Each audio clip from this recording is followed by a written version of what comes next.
Assalamu alaikum dear students, this is our second period of computer. Today our topic is draw a monitor and color it. तो first of all monitor बनाने के लिए हम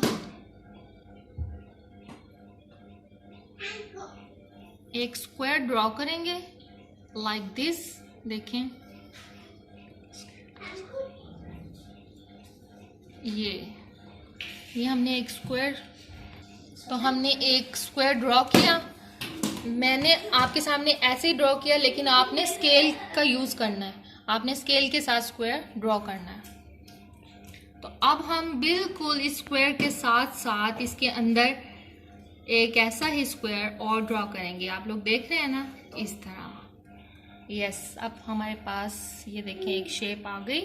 अब हम इस square के साथ बाहर थोड़ा सा एक लाइन ड्रॉ करेंगे और ये देखें इस कॉर्नर से ये लाइन ऐसे ज्वाइन कर दी और नीचे से इस कॉर्नर के साथ हमने इसको ज्वाइन कर दिया।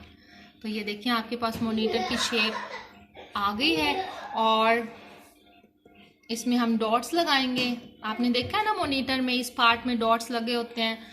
तो अब हम मॉनिटर का स्टैंड बनाएंगे जिस पे मॉनिटर स्टैंड होता है। ओके, लाइक दिस, ऐसे। अब हम मॉनिटर का पावर बटन ड्रॉ करेंगे। यस, अब आप देख सकते हो कि हमारा मॉनिटर रेडी है। अब आपने इसमें अपनी पसंद के बहुत प्यारे कलर्स करने हैं, नीच क्लीन, और इसको करके मुझे चेक करवाना है। ओके, और ये बात नहीं भूलनी कि आपने इसको स्केल के साथ ड्रॉ करना है। ओके।